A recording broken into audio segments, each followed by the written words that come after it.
We are rolling.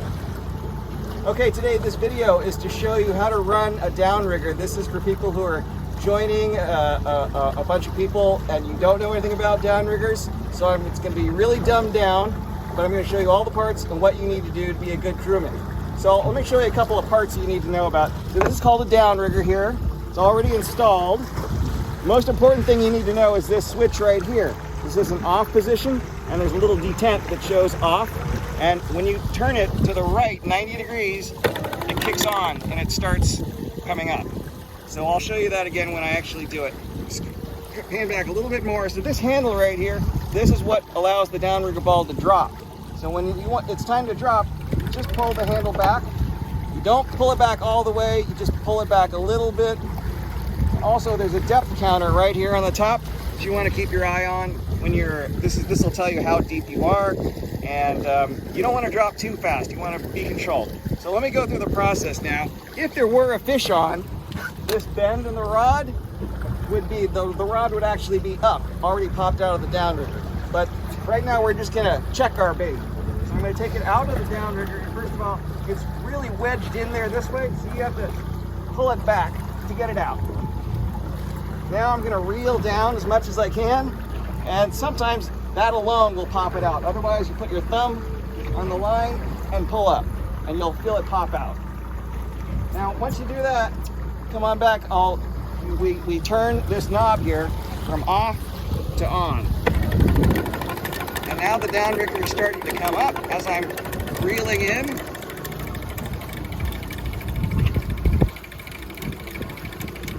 And we've got a depth counter on this reel as well, so I can see how far back I am. Now down there, if you look back there, you can see that flasher on the surface. It's going to be really hard to reel in until that flasher pops up on the surface, and then it'll feel like there's no resistance whatsoever. That's important to remember when you're reeling in a fish too. Don't think that it's off. You want to bring it in all the way. When you bring it in, you want to grab that flasher. Don't let it be swinging around everywhere.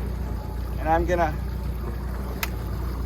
on this reel, to release the reel, you flip it back. Others have a little button right here that you push down. So I got some slack. So now I can just lay this down on the deck really easy. Now there's a whole different selection of possible lures. This one right here is called a coho killer. Very small and thin. And to rebait this one, I take a little bit of scent. I got herring here. And you just squeeze a nice little line on the back there. It doesn't have to be a ton. And this scent is as a gel, so it'll stay on nicely. Another style is a hoochie here. And for a hoochie, we take a strip of herring, take the skin side, take the hook that's in the front, pierce the skin, make sure that you get it in the flesh. And then we don't really need one that's this long, so I would probably break that off. It's optional, but it'll fish. So that's a hoochie. Another style, this is called a Brad's cut plug. This style is a rubber band in back. You slide the rubber band off, you open it up, you take a piece of this herring strip, you stick it in there. You got to cut off, pinch off the end so that it'll actually fit in there. I'll go ahead and show you one. Pinch that. So now it'll fit in there. Close that up. Grab that rubber band. Put it back on there. Now sometimes we don't replace the herring. Instead we just squirt some gel right on the top of there before we close it, and the gel will actually just come right through these little holes right there. So those are three common lures that we use. All right, now it comes time to putting this back out. Always try to keep your lines straight so they don't tangle up.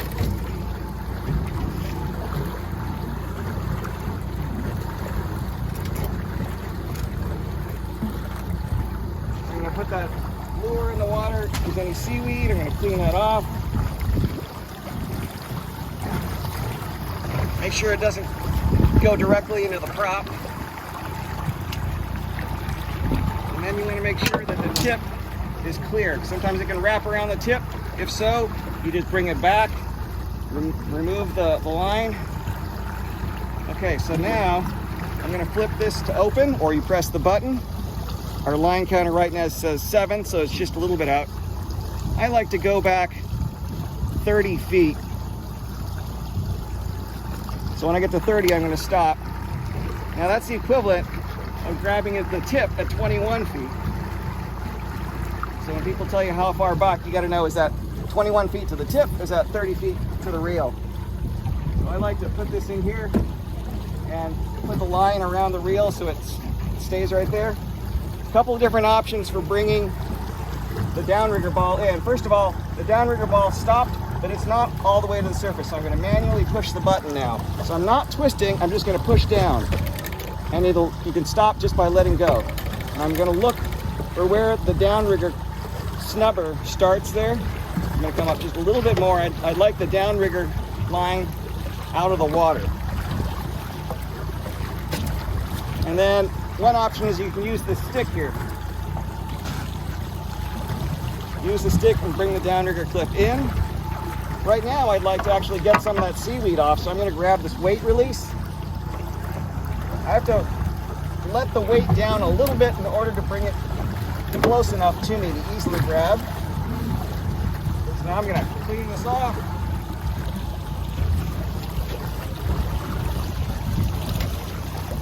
And now I'm going to manually grab the downrigger release.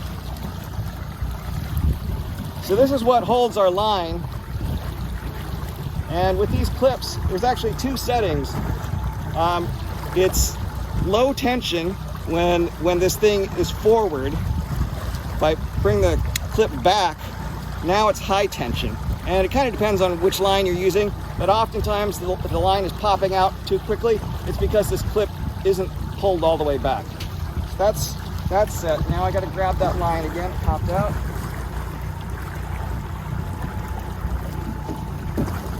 Okay, so making sure that I have everything clean, it's not trapped underneath anything, and I'm going to let that go back. And remember to, if you're using the weight release, you got to gently let that thing back out. I always wear gloves because, especially with the weight release, you can burn your hands if you're trying to hold that too tightly. All right, so we're almost ready. Always check that the tip is clear. Very frequently might wrap around.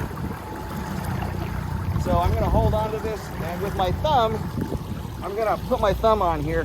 Another trick is you can click this forward, so now the reel will click. That'll also give some resistance. And I'm going to watch my depth here as I lower it slowly. I have to make sure that this is released or the button is pressed.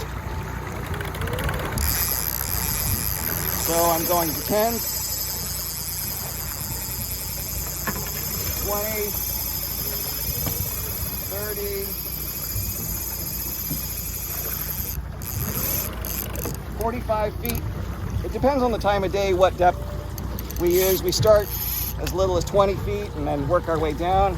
I'm going to put this in the rod holder. On most of these reels, as soon as you start reeling, it'll lock it in. I'm going to take off that clicker just because it gets annoying. Now comes a little bit of math. This says 44 feet on the downrigger. Plus, I know that I had 30 feet on the line to start. So 44 plus 30 is 74. And when I look at this, I see this is 112. So I've got a lot of bow in the line. So I'm going to try to take that up. We want a good bend in this bow, in that rod. So here I'm at 90. So we had 44 plus 30 is 74. 74 to 90, that's not too bad. Sometimes I like to get a little bit tighter. So we're at 84 now. So we've got a nice big bend on the bow and the rod. That's exactly what we want. And you want to make sure this weight release is moving freely. If it binds up, it can burn it when you drop the downrigger. And that's it. You are now a fully qualified crewman. Thanks for watching.